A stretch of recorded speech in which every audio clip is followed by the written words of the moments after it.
Good evening guys. Biology के second lecture में आप स्वागत है। कल हमने थोड़ा थोड़ा बेसिक्स पढ़ा था बायोलॉजी के बारे में कि बायोलॉजी की तो ब्रांचेस होती है, फर्दर डिवाइड होती हैं, बॉटनी और zoology।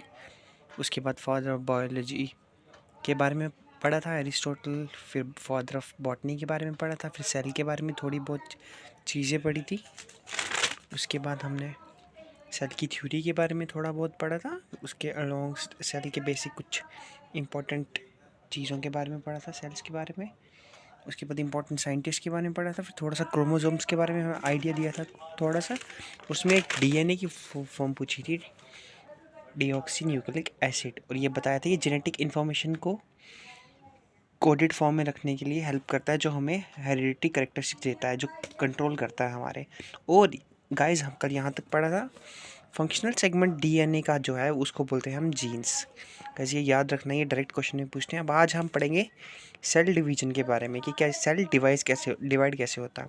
सेल डिवीजन क्या होता है? It is a process by which parent cell divide into 2 or more daughter cells. Cell division क्या होती है? जिसमें एक पेरेंट सेल एक से ज़्यादा डॉटर सेल में डिवाइड होता है।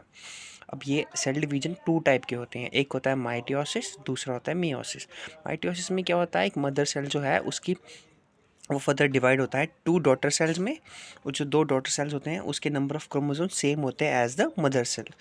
यहाँ लिखा हुआ है single cell divide into 2 same 2 daughter cells in which the number of chromosomes is equal to the parent cells. यही होता है सर गाइस माइटोसिस में। और मियोसिस में क्या होता है? It's a type of cell division that reduces the number of chromosome in a parent cell by half and produces 4 gametes। इसमें क्या होता है कि ये जैसे ये 2 में डिवाइड होता है, मियोसिस के केस में ये 4 डॉटर्स सेल में डिवाइड होता है, और हर एक डॉटर सेल में जो क्रोमोसोम है वो हाफ हो जाते हैं मदर सेल से। जैसे फॉर एग्जांपल ये है, जैसे हमारे मेल बॉडी में 46 होते हैं, तो ये जो इसकी डॉटर सेल्स बनेंगे 4, उसमें 23 क्रोमोसोम होंगे जो मदर सेल्स का हाफ हो जाएंगे। और जो मियोसिस है ये ऑकर होता है सोमैटिक सेल्स में, ये याद रखना है। और जो माइटोसिस ऑकर होता है सोमैटिक सेल में, और जो मियोसिस ऑकर होता है वो रिप्रोडक्टिव सेल में होता है। और जो मियोसिस किस काम आता है? It helps in repair and growth work in the body, और मियोसिस काम आता है रिप्रोडक्शन वर्क में। अब गाइस टाइप्स ऑफ सेल के बारे में पढ़ेंगे। जो टाइप्स ऑफ सेल है वो बेस्ड होता है हमारे 3 टाइप्स में। पहले सेल ऑर्गेनाइजेशन, न्यूक्लियर स्ट्रक्चर और उनके फंक्शंस पे। Based on cell organisation, cell 2 parts में डिवाइड होता है कि सेल कैसे ऑर्गेनाइज, यूनिसेलुलर और मल्टी सेलुलर। यूनिसेलुलर के अब बारे में थोड़ा सा पहले पढ़ा था, अब फर्दर हम दोबारा पढ़ेंगे, थोड़ा रिवीजन भी हो जाएगी उससे। अब पढ़ेंगे यूनिसेलुलर। अब यूनिसेलुलर में क्या होते हैं? सब लिविंग ऑर्गेनिज्म जो है एटलीस्ट एक सेल से तो बने होते हैं, कुछ कुछ एक से ज़्यादा के भी बने होते हैं, जैसे एज हमें पता है सिंगल सेल्ड और यूनिसेलुलर ऑर्गेनिज्म में लिव अलोन और as a part of colony. अब गाइस जो सिंगल सेल है वो या तो अकेला भी रह सकता है या कॉलोनी में भी रह सकता है। अकेला रहने का एग्जांपल है बैक्टीरिया जो प्रोकैरियोटिक सेल है, और कॉलोनी में जो रहते हैं वो प्रोटिस्टा एग्जांपल है जो यूकैरियोटिक सेल है। गाइस ये याद रखना है। इसका मतलब कि जो एक यूनिसेलुलर ऑर्गेनिज्म है कैन बी बोथ प्रोकैरियोटिक और यूकैरियोटिक भी हो सकते हैं, यूकैरियोटिक्स भी हो सकते हैं। मतलब यूनिसेलुलर ऑर्गेनिज्म में न्यूक्लियस प्रेजेंट भी हो सकता है और नहीं भी प्रेजेंट हो सकता। उसके बाद ये याद रखना है गाइस कि यूनिसेलुलर ऑर्गेनिज्म प्रोकैरियोट भी हो सकते हैं और यूकैरियोट्स भी हो सकते हैं। याद इंपॉर्टेंट पॉइंट है। सो सो नहीं, अब जो सिंगल सेल ऑर्गेनिजम्स होते हैं वो अपना फूड, वो एयर खुद ही ले लेते हैं, और ये कैन भी हिट्रोट्रॉप्स भी हो सकते हैं और ऑटोट्रॉप्स भी हो सकते हैं। Guys single cell organism can be both heterotrophs and autotrophs, मतलब वो अपना खाना खुद भी बना सकते हैं एंड डिपेंड भी हो सकते हैं दूसरे पे। अब जो सिंगल सेल मतलब कि सिंगल सेल यूनिसेलुलर ऑर्गेनिज्म है वो अपना खाना कैसे लेते हैं?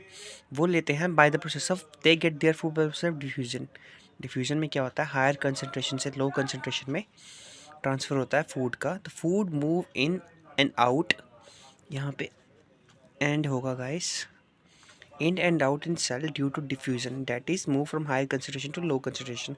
मतलब जैसे क्या होता है, सपोज हमने बादाम रखे होते हैं पानी में सोखने के लिए, तो बादाम के अंदर पानी की जो कंसनट्रेशन होती है वो कम होती है, और बाहर जब पानी के अंदर डाला होता है वहाँ ज़्यादा होती है। तो बादाम के अंदर डिफ्यूज़न की वजह से क्या होता है, पानी अंदर चला जाता है और बादाम फूल जाता है। वैसे ही सिंगल सेल ऑर्गेनिजम्स में अपना फूड लेते हैं और ये जो है सेक्सुअल मोड ऑफ रिप्रोडक्शन को फॉलो करते हैं। सिंगल सेल यूनिसेलुलर एग्जाम्पल उसकी यूनिसेलुलर ऑर्गेनिज्म की एग्जांपल है एमोबा। सिंगल सेल ऑर्गेनिज्म की कुछ और एग्जांपल हैं जैसे protozoan, bacteria and some kinds of fungi. Guys ये याद रखने हैं आपने यूनिसेलुलर ऑर्गेनिजम्स के कुछ parts, amoeba, paramecium and euglena. सीधा सीधा क्वेश्चन पूछता है रेलिजिस के बारे में कि paramecium is a type of. Guys ये इंपॉर्टेंट है, बहुत अच्छी तरीके से याद रखेंगे, जितना रखेंगे उतना आपके लिए बेटर है। इसके बाद आता है multicellular organisms. Multicellular organisms जो एक से ज़्यादा सेल से बने होंगे। Each kind of cell has its own purpose and specialised part that help the cell to carry or on its function. ये मल्टी सेलुलर ऑर्गेनिजम्स कौन होते हैं, जैसे ह्यूमन, प्लांट्स एंड एनिमल्स। ये है मल्टी सेलुलर ऑर्गेनिजम्स। और unicellular organisms कौन कौन से होते हैं अब नेक्स्ट पढ़ेंगे। बेस्ड ऑन फंक्शंस, मतलब क्या क्या किस फंक्शंस पे डिपेंड करते हैं सेल जो है वो दो पार्ट्स में डिवाइड होते हैं, सोमैटिक सेल और रिप्रोडक्टिव सेल। गाइस ये हमने ऑलरेडी सोमैटिक और रिप्रोडक्टिव आपको मियोसिस और माइटोसिस में बताया।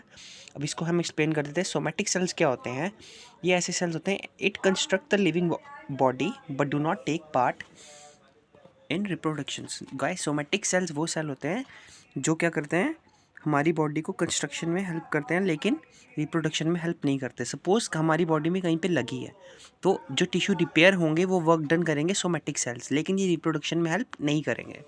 और रिप्रोडक्टिव सेल्स तो गाइस फिर वही हो गए जो सेल्स जो टेक प्लेस करते हैं in sexual reproduction but do not construct the main body, जो क्या करते हैं, कंस्ट्रक्ट नहीं करते लेकिन सेक्सुअल रिप्रोडक्शन में हेल्प करते हैं। एग्जाम्पल होगी स्पर्म एंड ओवम। अब थर्ड टाइप हो गई guys, based on nuclear structure cells can be divided into prokaryote and eukaryotic cells. अब प्रोकैरियोटिक सेल्स में क्या होता है, प्रोकैरियोटिक का प्रो का मतलब होता है बिफोर और